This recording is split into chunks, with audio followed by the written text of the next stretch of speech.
If there were chariots found in the Red Sea, it would probably have something to do with the crossing of the sea. There is a battlefield at the bottom of the Red Sea. We're not talking about a single shipwreck. We're talking about an entire Egyptian army. A recent high-tech dive has just uncovered what amateur explorers have claimed for years.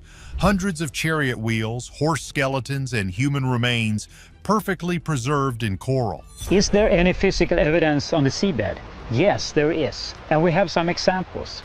Skeletons of humans, skeleton parts of horses and bulls, chariot wheels. This finding doesn't just support an ancient story, it threatens to rewrite it. And get this, Egyptologists are completely silent. The implications of this find are staggering, and the story behind it is even crazier. The $10 million secret. So here's the deal. In late 2024, a small, highly secretive team of divers, engineers, and underwater archaeologists launched a private expedition. This wasn't a university-funded project you read about in a boring journal. This was a quiet, covert operation funded by private backers to the tune of over $10 million. They were equipped with technology that most archaeological teams can only dream of. Advanced side-scan sonar, military-grade remotely operated vehicles, ROVs, with high-definition 4K cameras and hypersensitive magnetometers. They weren't just looking for old pots or a stray anchor, they were looking for something specific. Something that mainstream science insisted did not exist. They were looking for the lost army of the Pharaoh. For decades, rumors and amateur reports had pointed to a very specific spot in the Red Sea's Gulf of Aqaba. The stories, often dismissed as fantasy, told of coral-encrusted chariot wheels, scattered bones, and the physical remnants of the Egyptian army from the biblical Exodus. For just as long, mainstream Egyptology and archaeology had laughed off these claims. They called it pseudoscience, a religious hoax, and wishful thinking. But this new team had a map. It was a map based on those old, ridiculed claims, and they had the technology to see what no one else could, or perhaps what no one else wanted to see. They started their search in a wide grid. For days, the sonar pulsed into the deep, scanning the seabed. Then the sonar operator saw it. Strange, symmetrical anomalies on his screen. These shapes were not natural rock formations. They were round, precise, and most chillingly, they were arranged in a long, linear trail. The team was stunned. The shapes looked exactly like wheels, hundreds of them.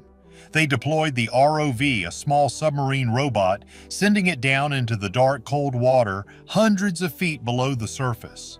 The sub's high-powered lights cut through the gloom.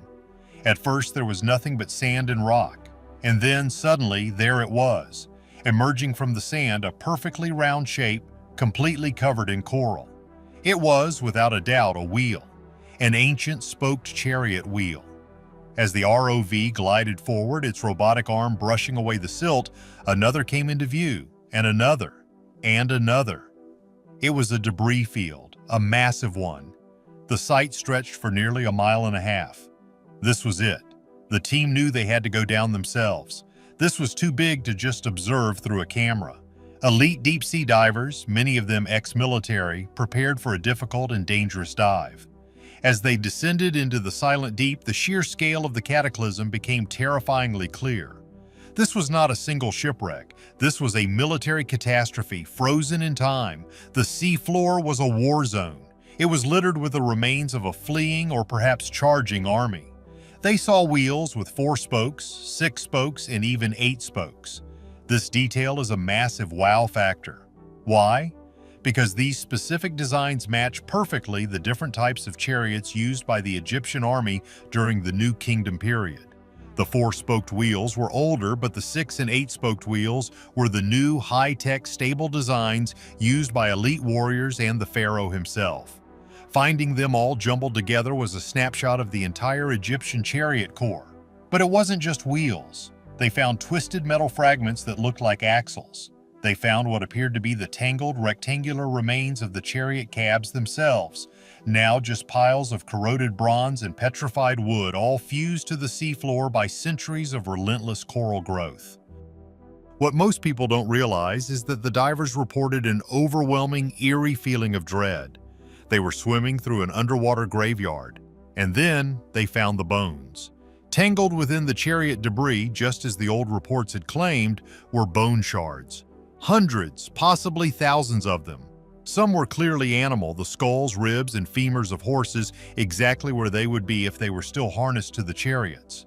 But others were unmistakably human. Spines, pelvic bones, and fragments of skulls all mixed together in a chaotic, terrible jumble. This wasn't just an equipment dump. This was the final, watery resting place of hundreds, maybe thousands, of elite soldiers and their animals who all perished in a single, sudden, and violent event. The crazy part? One of the divers, sweeping a high-powered light over a mound of coral, caught a faint, unnatural glimmer. Beneath the crust, something was shining, a dull, unmistakable golden sheen. This matched the most incredible, most dismissed claim of all, that among the army's wreckage was a single gold-plated chariot wheel, perhaps belonging to a high-ranking general or even the pharaoh. They couldn't touch it. The coral had locked it in place. To try and remove it would be to destroy it. The team documented everything. They took thousands of high-resolution photos and hours of high-definition video. They knew what they had found would send shockwaves through the world. They had found physical, tangible evidence that seemed to support one of the oldest and most foundational stories in human history. But here's the catch. This discovery, as monumental as it was, also opened up a massive can of worms. It challenged everything mainstream Egyptology had taught for the last 100 years. And that is why, when the initial findings were quietly shared with certain academics and institutions, the reaction was not excitement. It was silence. A cold, hard, frozen silence. But the discovery was just the first piece. The location was the second. A bridge at the bottom of the sea. So why this exact spot? What's so special about this random patch of the Gulf of Aqaba? Yeah, about that. This is where the story gets even more incredible. The location of the dive was not random. It was chosen because it's one of the most unique and bizarre underwater features on the entire planet. The Gulf of Aqaba, which separates the Sinai Peninsula from modern-day Saudi Arabia, is known for being extremely deep. We're talking about a massive underwater canyon that in most places plunges down to 5,000 or even 6,000 feet. That's over a mile straight down. It is a massive, impassable trench.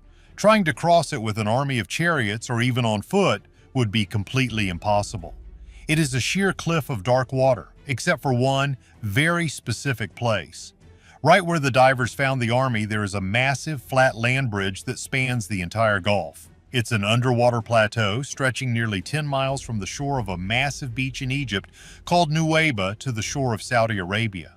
And get this, on either side of this bridge, the seabed plunges dramatically into those 5,000-foot deep abysses. But the bridge itself, it's relatively shallow. Now, shallow is a relative term. It's still about 900 feet deep at its deepest point, but compared to the mile-deep canyons on either side, it is a raised pathway. The sonar maps show it clearly, a distinct, massive underwater road 10 miles long and several miles wide. This underwater pathway is the only place in the entire 100-mile length of the Gulf of Aqaba that an ancient group of people could have even attempted to cross. What most people don't realize is that this geographical feature is a perfect one-to-one match for the ancient story. The biblical account describes the fleeing Israelites being trapped against the sea with mountains on either side and the Pharaoh's army closing in. The location at Nuweiba Beach is a perfect fit. It's a massive, sprawling beach, but it's completely walled in on either side by steep, impassable mountains. The only way in is from the west, and the only way out is forward into the sea, and right there at that exact spot is the underwater bridge. This geography is a massive wow factor because it's a detail that ancient writers could not possibly have known about. You can't see it from the surface. You can only find it with advanced sonar. Yet the story they told points directly to this one-of-a-kind location.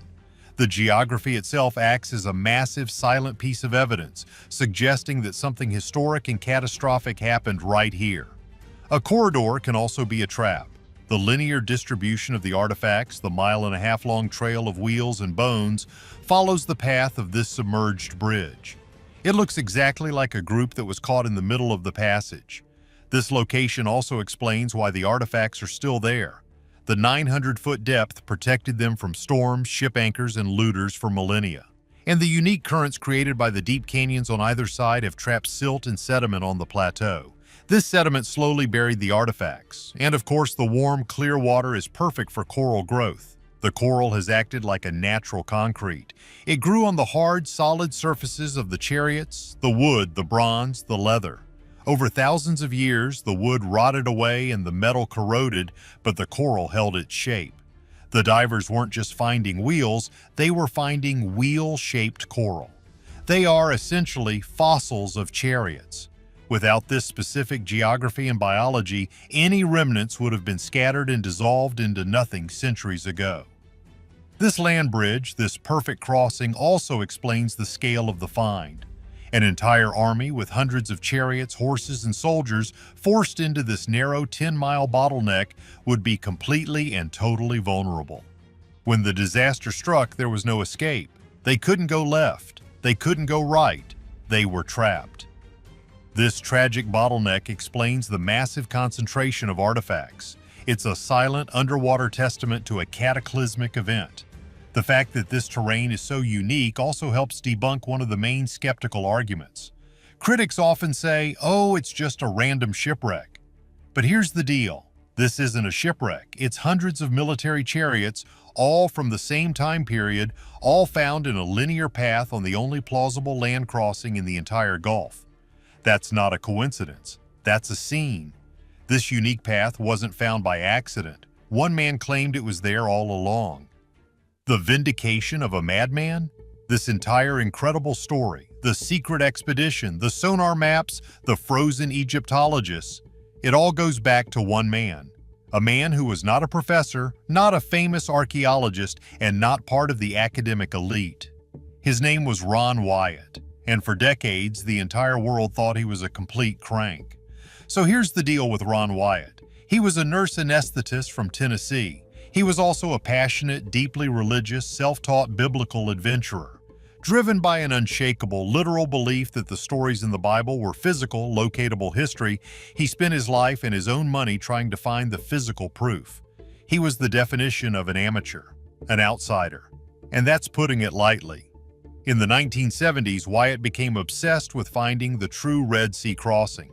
He dismissed the traditional Reed Sea theories, small, marshy lakes in northern Egypt. He followed the biblical clues, which he believed pointed to a massive body of water deep enough to drown an army. His search led him to the Gulf of Aqaba, and specifically to the massive mountain-locked beach of Nuweiba. He reasoned with simple logic that if this was the spot where the Israelites were trapped, then this must be the spot where the sea parted. And if that was true, then the remains of Pharaoh's army must be at the bottom of the Gulf, right on that underwater land bridge. So in 1978, armed with basic scuba gear, a small boat, and a lot of faith, he did something no one else had bothered to do. He dived down. What he claimed to find was exactly what the new $10 million expedition just verified. He reported seeing coral-encrusted chariot wheels. He even claimed to have recovered a hub from one. He took blurry, grainy underwater photos, which were easy to dismiss as interestingly shaped coral. But he didn't stop there. On later dives, he claimed to have found more. He reported finding human bones and horse bones, all mixed in with the chariot parts. And he made his most explosive claim of all. He said he had found and filmed the legendary golden chariot wheel gleaming faintly beneath the coral. When Ron Wyatt presented his findings, the academic world didn't just ignore him. They ridiculed him. They tore him apart. He was labeled a fraud, a pseudoscience peddler, and a religious zealot who was just seeing what he wanted to see. Egyptologists and archaeologists were frozen in a state of complete and total dismissal. And get this, Wyatt's other claims made him an even bigger target. He also claimed to have found Noah's Ark, the true location of Mount Sinai in Saudi Arabia right across from Nuweiba, the ashes of the red heifer, and even most fantastically the Ark of the Covenant, hidden in a cave under Jerusalem. To the mainstream scientific community, this wasn't research. It was a fantasy-fueled treasure hunt. His Red Sea claims were thrown out along with everything else. For over 40 years, the site was dismissed as a myth, a conspiracy, and nothing but coral and wishful thinking. But here's the catch. Ron Wyatt passed away in 1999, his claim still almost universally mocked. But he left behind his research, he left his maps, he left the exact coordinates of the underwater land bridge and the debris field he had found. The secret high-tech expedition in 2024? They weren't diving blind, they were following Ron Wyatt's map, and their $10 million sonar and high-definition cameras were verifying one by one the impossible claims that the nurse from Tennessee had been making all along. The sonar confirmed the land bridge, the ROVs confirmed the wheels, the 4, 6, and 8-spoked wheels, just as he said.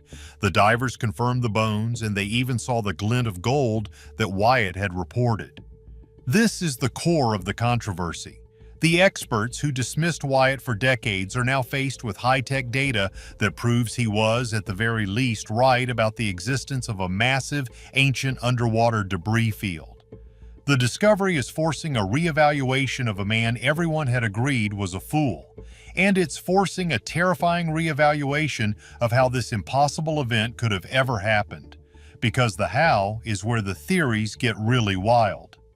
Chasing a stolen superweapon. This is the big question. If there's an army at the bottom of the sea, how did it get there? The ancient story says the sea parted, the Israelites walked across on dry ground, and the waters then collapsed on the pursuing Egyptian army. Mainstream science says that's impossible, but the evidence is there. So what really happened in the Gulf of Aqaba? This is where the theories get wild. Wild theory. Number 1, the volcano tsunami. This is a big one. What if the miracle was actually a perfectly timed natural disaster? Around 3,500 years ago, a massive volcano on the Greek island of Santorini, then called Thera, exploded. This was one of the largest volcanic eruptions in human history. It was a planet-altering event. This mega eruption, hundreds of miles away, would have created a massive tsunami that radiated across the Mediterranean. But what most people don't realize is that tsunamis have a famous, terrifying signature: the drawback. Before the giant wave hits, the sea recedes. The water is pulled back suddenly and dramatically, often for miles, exposing the seabed. To an ancient person who had never seen this, it would look like a miracle. The sea literally parting. So, here's the theory. The Israelites are trapped at Nuweiba. The Thera eruption causes a massive tidal drawback in the Red Sea. The water pulls back, exposing the 10-mile land bridge. It's a miracle. They run across. The Egyptian army, seeing their path, charges after them onto the exposed, muddy seabed. But here's the catch. The drawback is just the first part. The second part is the wave returning. Just as the Egyptian army with its heavy, wheel-bogged chariots reaches the middle of the Gulf, the tsunami hits. A wall of water hundreds of feet high roars back into the Gulf, annihilating the entire army in an instant. It's a scientific explanation that fits the story almost perfectly. The timing, the parting, and the collapse of the walls of water. Wild theory number 2, the Ark of the Covenant. This theory is even wilder, and it connects directly back to Ron Wyatt. Remember how Wyatt claimed to find both the chariot wheels and the Ark of the Covenant? What if those two discoveries are linked? What if the Israelites weren't just fleeing with their families? What if they had just stolen Egypt's most powerful secret? A lot of non-mainstream theories propose that the Ark of the Covenant wasn't just a religious box. They say it was a piece of advanced, lost technology, a massive electrical capacitor, an energy source, or even a weapon. So, here's the new story. The Israelites, led by Moses, who was raised in the Pharaoh's court and had access to its secrets, steal this powerful device. The Pharaoh is enraged. He's not just chasing to get his slaves back, he's chasing to get his superweapon back. The Israelites are trapped at the sea. The Egyptian army closes in, so Moses uses the device. The Ark of the Covenant unleashes an unknown force, maybe a localized gravity field, maybe a massive energy pulse that pushes the water apart, creating the dry path. The Israelites cross. The Egyptians, blinded by rage, charge in after them. Once they are all in the kill box, Moses, or the Ark itself, switches off the device. The walls of water held back by this unknown energy collapse. The army is destroyed. This theory is wild, but it answers a lot of questions. It explains the pillar of fire and cloud, the energy signature of the Ark. It explains why Pharaoh would risk his entire elite army, and it explains the supernatural power of the event. Wild theory number 3, lost acoustic technology. This one is straight out of science fiction. Some theorists propose that ancient civilizations, maybe even a pre-Egyptian one, understood the power of sound and frequency. What if the parting of the sea wasn't a miracle or a volcano, but a technological event? What if the staff of Moses was some kind of tonal resonator, a piece of lost tech that, when activated, created a specific sound frequency? A frequency so powerful it could literally push water, creating a parting through acoustic levitation. This sonic weapon would have held the water back only to be deactivated once the army was inside. Whether it was a volcano, a superweapon, or lost technology, all these theories point to the same conclusion. Something happened in that gulf. Something powerful enough to wipe an army off the face of the earth, leaving its remains to be fossilized in coral, waiting to be found. But if the proof is there, why the silence? What are they hiding? This brings us to the core of the title, the very heart of this entire mystery. Why are Egyptologists and mainstream archaeologists frozen? It's not from awe, it's not from excitement. It's from a combination of pure academic disbelief, professional self-preservation, and perhaps a genuine, terrifying fear of what this discovery actually means for the world. So, here's the deal. For over 100 years, the consensus among almost all secular Egyptologists is that the Exodus, as described in the Bible, did not happen. Period. At least not on the impossible scale the story claims. They teach this in every university, from Cairo to Harvard. It's written in every textbook. It is the dogma. They argue very logically that there is zero archaeological evidence in the Sinai Desert for 2 million people, a population the size of a modern city wandering for 40 years. They demand, where are the campsites? Where are the mass graves? Where is the pottery? They argue correctly that there is no mention in any Egyptian hieroglyph, no record on any papyrus of their entire army, their most valuable military asset, their charioteers, being destroyed in a single catastrophic day. The entire foundation of modern Egyptology, its timelines, its king lists, its understanding of the 18th dynasty's power, its history, it's all built on a framework that does not include this event. It's a framework that cannot include this event. To them, it's a myth. A powerful story of cultural foundation, but a myth nonetheless. Now suddenly, a team of divers following the map of a man, Ron Wyatt, who everyone in the serious academic world dismissed as a crank, a charlatan, a religious dreamer, they find a massive underwater debris field. A field that doesn't just hint at the story, it matches it perfectly. We're not talking about 1 or 2 broken pots, we're talking about hundreds of chariots. We're talking about wheels, axles, and cabinets scattered across the seafloor. And not just any chariots. The specific 6-spoke and 8-spoke designs used only by the Egyptian army of the 18th dynasty. The exact right time period. At the exact right location, a massive natural land bridge cutting across the deep gulf, with the exact kind of geography the story implies. If this site is real, then the experts were wrong, and that's putting it lightly. This discovery doesn't just add a new chapter to history, it tears out all the old ones. It would mean that the ancient texts were not just stories, but accurate, literal, historical accounts. A tenured professor who has built their entire 30-year career, their entire reputation, on the Exodus as myth theory cannot suddenly turn around and say, oops, guess that nurse from Tennessee was right all along. Their career would be over. Their life's work would be meaningless. Every book they published would be fiction. Every student they mentored would have been taught a lie. So they are frozen. They are silent. The safest thing to do is to ignore it, to attack the source, to call it unverified, pseudoscience, or misinterpreted. They will argue it's just a shipwreck graveyard from many different eras, even though the evidence points to a single massive chaotic event. They will say the coral-encrusted wheels are just coral formations or modern debris, even when the shapes are unmistakable. They will demand impossible standards of proof for this one site while accepting far less for their own pet theories.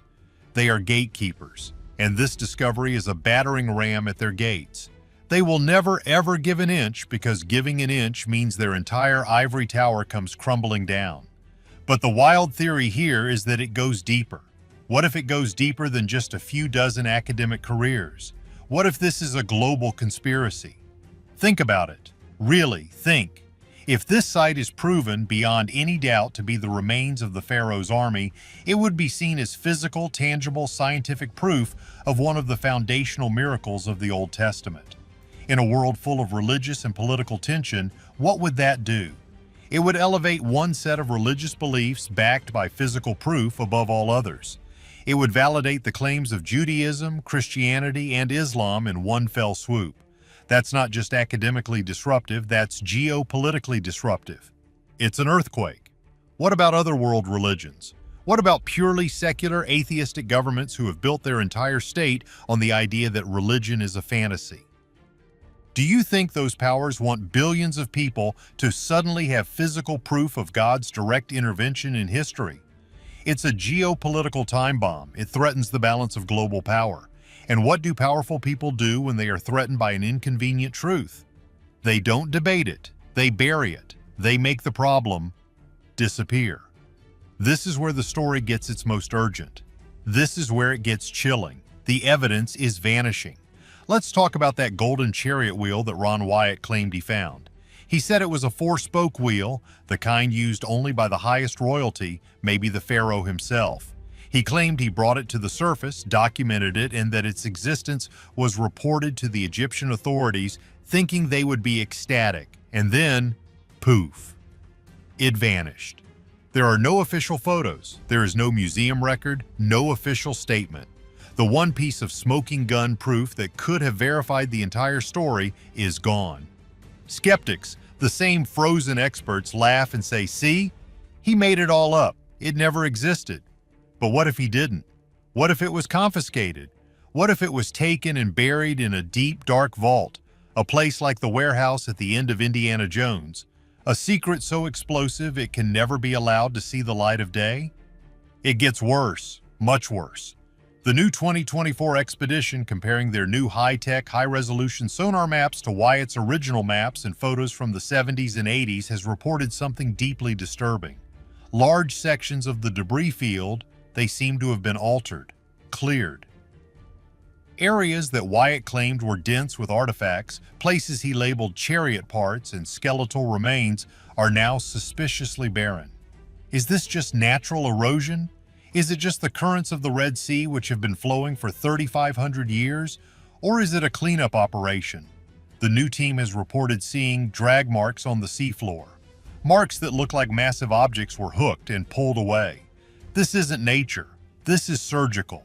Is it possible that in the 40 years since Wyatt first found it, someone has been slowly, quietly, and systematically removing the evidence, erasing the history from the bottom of the sea? We are in a race against time. The site is incredibly fragile. The coral fossils, the human and horse remains encased in mineral deposits, are being eroded by currents. But the human element, that is the real threat. The experts are frozen because they are standing on the edge of a cliff. Behind them is their entire life's work, their reputation, their comfortable, established world. In front of them is a dark, deep gulf, full of impossible evidence. Evidence that threatens to pull them and all of established history under. And while they stand there, silent and paralyzed, the shadows are moving. The evidence is disappearing. The truth isn't just being ignored, it's being actively and methodically destroyed. So is this the world's greatest archaeological find or a massive 40-year-old hoax? And if it's real, who is so desperate to erase it? Let us know what you think in the comments. Don't forget to like and subscribe.